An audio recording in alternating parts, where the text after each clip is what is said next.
வணக்கம், நான் உங்கள் வேல்முருகன். வணக்கம், கோமதி வேல்முருகன். இன்னைக்கு நாங்கள் பார்த்தீங்கன்னா கொள்ளு ரசம் வைக்க போகிறோம். ஒரு 50 வருஷத்துக்கு முன்னாடி வீட்டில் இது அடிக்கடி செய்கிற ஒரு ரெசிபி. பழைய ஆட்களுக்கு எல்லாத்துக்கும் தெரியும். உங்கள் வீட்டில் பாட்டிம்மா தாத்தா எல்லாம் இருந்தாங்கன்னா சொல்லுங்கள், அவங்களுக்கு கண்டிப்பாக தெரியும் இந்த ரெசிபி.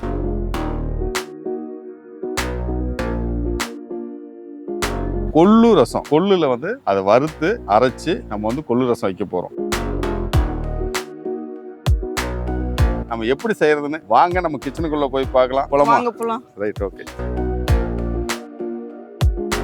இப்போ கிச்சனுக்குள்ள வந்தாச்சுங்க. இப்போ கொள்ளு ரசத்துக்கு தேவையான பொருள்லாம் பார்க்கலாம். கொள்ளு 50 கிராமுங்க, ஜீரகம் 25 கிராமு, வரமல்லி 25 கிராமு, மிளகு 25 கிராமு, பெருங்காயம் பார்த்தீங்கன்னா சின்ன கட்டியை நான் பவுடர் எடுத்து வச்சிருக்கேன். மிளகா ஒரு 7ங்க. இதெல்லாம் பவுடர் பண்ணி எடுத்துக்கலாங்க. மெயினாக புளி 100 கிராம், வெங்காயம் தேவையான அளவுக்கு எடுத்துக்கோங்க. பூண்டு ஒரு கட்டி எடுத்து வச்சிருக்கேன், உரிச்சு எடுத்து வச்சிருக்கேன். எண்ணெய் 50 கிராம் எடுத்து வச்சிருக்கேன். தேவையான அளவு கடுகு, கொஞ்சமா 1 ஸ்பூன் மஞ்சத்தூளுங்க, தாளிக்கிறதுக்கு கருவேப்பிலை எடுத்து வச்சிருக்கேன். இப்போ ரசத்துக்கு தேவையான பொருள் அரைச்சி எடுத்துக்கலாங்க.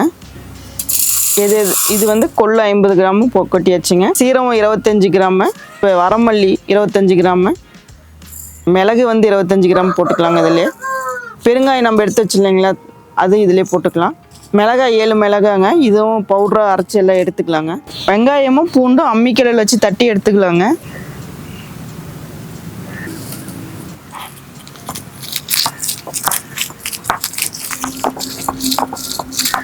இப்போ இந்த பதத்தில் இருந்தால் போதுங்க, ரொம்ப நைஸாக அரைக்க வேண்டாம். இப்போ வெங்காயத்தை இதே மாதிரி தட்டி எடுத்துக்கலாம்.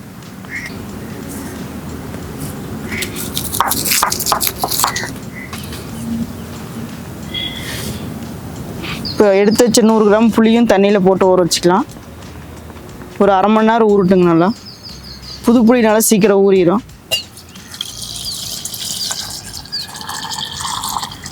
இப்போ பாருங்கள், இடித்து கொடுத்துருக்காங்க. செக்கில் வச்சு இடித்து எடுத்தது இந்த பதத்தில் தான் இருக்குது. ஒரு 80% அரைச்சிருந்தா போதும். எங்கள் பாட்டி இந்த மாதிரி தான் ரசம் வைப்பாங்க. அந்த காலத்தில் கொள்ளு ரசம் எங்களுக்கும் வச்சு கொடுத்துருக்காங்க. இந்த மாதிரி தான் கை விட்டு கரைச்சிட்டு இருப்பாங்க. கரைச்சி அந்த கைப்பக்குவத்துக்காக தான் ரசம் நல்லா இருக்குன்னு சொல்லுவாங்க. அந்த மாதிரி தான் நானும் செய்கிறேங்க. என் ரசமும் நல்லா இருக்குன்னு தான் சொல்லியிருக்காங்க. பார்க்கலாம் எப்படி இருக்குன்னு. நீங்களும் உங்கள் வீட்டில் இதே மாதிரி உங்கள் கைப்பக்கத்தில் ரசம் செஞ்சு பாருங்கள்.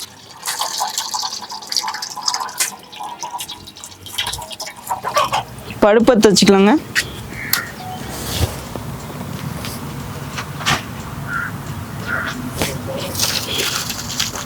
ஃபர்ஸ்ட் நம்ம அடுப்பு பற்ற வச்சாச்சு, எரிஞ்சிட்டு இருக்கு. புகை அன்னைக்கே ஒருத்தர் வீடியோல புகை வருதுங்கண்ணா, புகை இல்லாமல் செஞ்சு காமிங்க. அதனால அடுப்பு முன்னே பற்ற வச்சிட்டோம். இப்போ நம்ம எடுத்து சட்டி வைக்க போறோம்.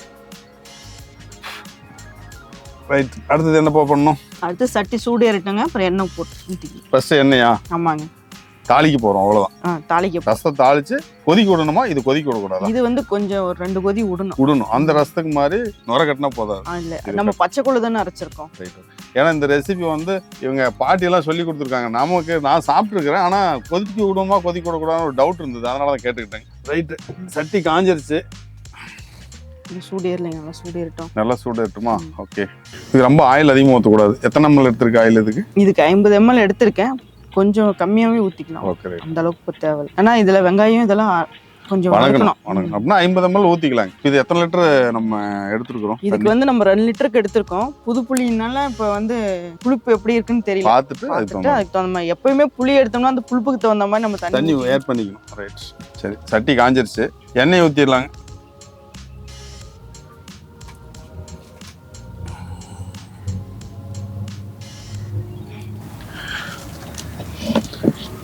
சரிங்க, எண்ணெய் காஞ்சிருச்சு. அடுத்தது கடுகு போட்டுக்கலாம். ஓகே. அடுத்தது சட்டியும் உடைய போகுது, மாற்றுவோம். சொல்லியாச்சுங்க. அது சட்டி வந்தால் அதுக்கப்புறம் 5 நாள் ஆயிரும். அடுத்த வீடியோக்குள்ளே மாற்றிடும். ஒரு ஸ்பூனா? ஸ்பூனை எடுப்பா. சரி, 1 ஸ்பூன் கடுகு போட்டுக்கிறோம். கொடுக்கணும், வேண்டாம். மிளகாலாம் அதிலே பவுடர் பண்ணியாச்சு. ஆமாங்க, கருவேப்பிலை. வெங்காயம் பேஸ்ட் போட்டுக்கோம். வெங்காயம் நல்லா வேகட்டும். அப்போ கருவேப்பிலை போட்டோம்னா பொரிஞ்சிடும்ல. கருவேப்பிலை வெங்காயம் நல்லா கடுகு பொரிஞ்ச பாடம் நம்ம தட்டி வச்சிருக்காங்க. அம்மியில் போட்டு தட்டி வச்ச வெங்காயமும் பூண்டும் அந்த அளவுலாம் சொல்லிட்டீங்களா? சொல்லியாச்சு. கடுகு நல்லா பொரியட்டுங்க.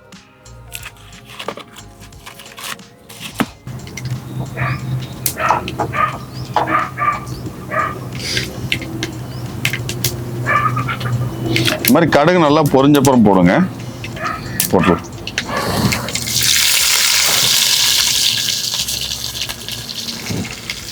வெங்காயம் பூண்டு தட்டி வச்ச பூண்டு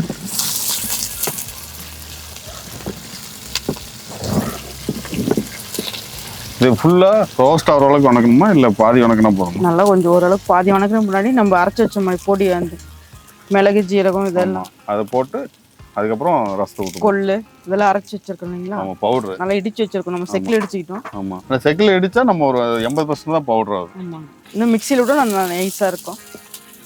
நம்ம செக்கில் இடித்து எடுத்துருக்குறோம். ஆக்சுவலாக நம்ம உங்களால் வந்து இது வந்து கொள்ளு வந்து ரொம்ப இதாக இருக்கிறதுனால உங்களுக்கு உடனே இடிக்க முடியாது. வேக வச்சு அதனுடைய தண்ணி எடுத்தும் செய்வாங்க. அது வேறு மெத்தடு. பச்சை கொள்ளு நம்ம செய்கிறோம். இதுதான் சளிக்கு நல்லா இருக்கும். இந்த கொள்ளு வந்து மிக்சியில் போட்டு நீங்கள் பவுடர் பண்ணிக்கலாம். பவுடர் எடுத்துக்கோங்க. இப்போ நம்ம இடித்து ரெடியாக எடுத்து வச்சுருக்கிற பவுடருங்க. நம்ம கொள்ளு இதெல்லாம் மசாலா இதெல்லாம் போட்டு நம்ம மிளகாலாம் போட்டு இடித்து எடுத்துக்கிட்டோம் இல்லைங்களா, அது போடும்.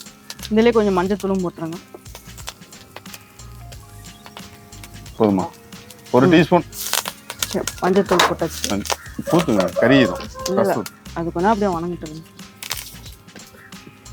கறியிரு போதும் மசாலா. டீ வேகமாக எரியும். ஓகே, இப்போ புளி தண்ணி ஊற்றிக்கலாங்க. புளி தண்ணியே இப்போ ஊற்றிக்கலாங்க. அவ்வளோதாங்க, கொள்ளு ரசம் ரெடி. கொதிக்க விடணுங்க ரசத்தை. சரிங்க, நம்ம தண்ணி புளிப்பு தன்மை எவ்வளோ இருக்குன்னு பார்த்துங்க. ஊற்றியாச்சு. உப்பு எடுங்க. உப்பு போட்டிங்கன்னா தான் புளிப்பு எவ்வளோ இருக்குன்னு தெரியும். உப்பு எவ்வளோ போடணும்? உப்பு தேவையான அளவு போடணும்.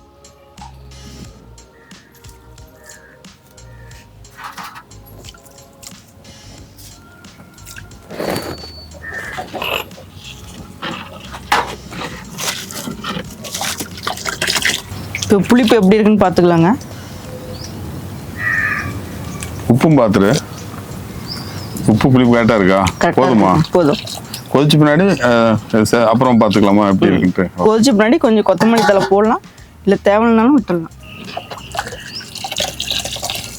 சில நிமிடங்கள் கழித்து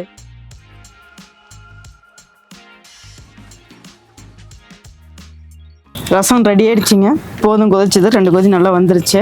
ஓகே, இந்த மனம் பாருங்க சூப்பராக இருக்கு. ரொம்ப நாள் ஆயிடுச்சுங்க இந்த பழைய ரெசிபியை தேடி தேடி நம்ம எடுத்து செய்யறதுனால. இப்போ பழைய சாப்பாடு ஒரு 40 வருஷத்துக்கு முன்னெல்லாம் நம்ம நான் குழந்தையா இருக்கும்போது கிடைச்ச சாப்பாடுலாம் இப்போ நமக்கு எனக்கே கிடைக்குது. அதுக்கு நம்ம புண்ணியம் பண்ணி வச்சுக்கணும். இந்த சேனல் போகிறதுக்காக பழைய காலத்து ரெசிபியை தேடி தேடி அதனால நமக்கு வந்து ஒரு மிகப்பெரிய புண்ணியம் கிடைச்சிருக்கு. பழைய சாப்பாடு, பழைய இது ரசம், இந்த ரெசிபி எல்லாம் இப்போ மீட் எடுக்கிறதுனால நல்ல சந்தோஷமான வாழ்க்கையா இருக்குங்க. கொத்தமல்லி தழை நான் போட்டுக்க போகிறோம். எனக்கு கொத்தமல்லி தழைலாம் பிடிக்கும், அதனால நான் போட்டுக்கிறேன். உங்களுக்கு விருப்பமாக இருந்தால் போட்டுங்க. ஃப்ரெஷ்ஷாக நாட்டு கொத்தமல்லி தழைங்க, நம்ம நிலத்துலேயே போட்டது. ஓகே, டேஸ்ட் பார்த்துருவோம். இதுலேயே ஊற்றுப்பா, இது கழுவிடும். இல்லையே ஊற்றி இருங்க சூடாக இருக்கும், தட்டு வச்சு போடுங்க. ஓகே, கொஞ்சமாக ஊற்றுங்க. பழைய காலத்து கொள்ளு ரசம் சுட சுட காலையில் ரெடி ஆயிடுச்சு. சாப்பாடு ஊற்றி பார்த்துருவோம். நான் ஃபஸ்ட்டு டேஸ்ட் பார்த்துருவோம் எந்த மாதிரி இருக்குன்னு.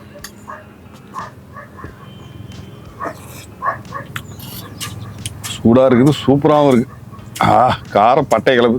பெப்பர் இதுலேயே போட்டு மாட்டிருக்கு. பெப்பர் இதுலேயே இருக்குதுங்க, தனியாக போட தேவையில்லை. அது சூப் குடிக்கிற நேரமாவே ரசத்தையும் குடிச்சா அந்த மாதிரி தான் இருக்கும். ரெண்டாச்சிட்டிங்க. காரம் எல்லாம் சூப்பராக இருக்கு. நான் செஞ்சது நீங்கள் தான் பார்த்து சொல்லலாம். சாப்பிட்டு பார்த்துருந்தீங்க, பொறுமையாக உட்காந்து சாப்பிட்டா. நாங்கள் மதியம் ஒரு கெஸ்ட் வராரு, அவர் கேட்டிருந்தாரு இன்னைக்கு. அவர் கூட சாப்பிடுவோம். சூப்பராக இருக்குது. ரைட்டு, இந்த பழைய காலத்து ரெசிபியை நம்ம ஏன் தேடி தேடி போகிறோம் அப்படின்னா, இதில் ஒரு டேஸ்ட் வந்து வித்தியாசமாக இருக்குது. அன்றைக்கி வேற ஒருத்தர் கூட இந்த கொள்ளு சட்னி அம்மா செஞ்சு கொடுத்தாங்க. அதை நம்ம ஹோட்டலில் இருந்து கொடுத்து சாப்பிட்டு பார்த்துட்டு சொன்னாங்க, நாங்கள் கொள்ளு பவுடர் சாப்பிட்ருக்கோம், கொள்ளு துவையல் மாதிரி செஞ்சு சாப்பிட்ருக்கோம். இந்த மாதிரி கொள்ளு சட்னி நாங்கள் சாப்பிட்டதே இல்லை. அந்த பழைய காலத்தினுடைய ரெசிபி அப்படியே மாறாமல் இருக்குது. அதே மாதிரி இது பாருங்க, இது 50 வருஷத்துக்கு முன்ன செஞ்சிருக்காங்க எல்லார் வீட்லயும். இப்ப எனக்கு தெரிஞ்சு நான் சின்ன பையனா இருக்கும் போது வந்து மழை காலத்துல இதுதாங்க சளி பிடிச்சிட்டா இதுதான் கொடுப்பாங்க. எனக்கு அதிகமா சாப்பிட்டு 15 வருஷம் ஆயிடுச்சு இந்த ரெசிபி நான் மறுபடியும் சாப்பிட்டு, இவ்வளவு நாள் ஆயிடுச்சு. இப்பதான் நம்ம செய்யறோம். ஏன்னா இதெல்லாம் வந்து நம்மளே யோசனை பண்ணி நம்ம பழைய காலத்துல சாப்பிட்டதெல்லாம் நினைவுபடுத்தி மறுபடியும் வந்து நம்ம வந்து தேட ஆரம்பிச்சிருக்கோம். நிறைய ரெசிபி இருக்கு, நிறைய சொல்லியிருக்காங்க, ஒவ்வொன்றும் செய்வோம். கண்டிப்பா நீங்களும் உங்க வீட்டுல ட்ரை பண்ணுங்க, குழந்தைங்களுக்கு கொடுங்க. சளி பிடிச்சா மெடிசன் கொடுக்க வேண்டாம், இதையே கொடுக்கலாம். உங்களுக்கு சூப்பரா சளி பிடிச்சா உடனே நல்லாயிரும். நாங்க சின்ன வயசுல இருக்கும் போது இதுதான் எங்களுக்கு கொடுத்தாங்க, நாங்க நல்லா இருந்தது, ஆரோக்கியமா இருக்கும். கொள்ளு ரசம் வந்து சாப்பிட்டா உடம்புக்கு ரொம்ப ஆரோக்கியமா இருக்கு. நீங்க சாப்பிட்டு பாருங்க, சாப்பிட்டு பார்த்துட்டு சொல்லுங்க. ஜீரண கோளாறுக்கு எல்லாமே உங்களுக்கு இந்த மாதிரி ரசம் சாப்பாடு, நீங்க நான்வெஜ் அதிகமா எடுத்துட்டு இந்த ரசம் மாதிரி வச்சு சாப்பிட்டீங்கன்னா சூப்பரா இருக்கும் உங்களுக்கு. சரிங்க, இதே மாதிரி பழைய ரெசிபி உங்களுக்கு நம்ம செஞ்சு அடுத்த வீடியோவில் உங்களுக்கு செய்ய போறோம். அது வரைக்கும் நன்றி, வணக்கம். வணக்கம்.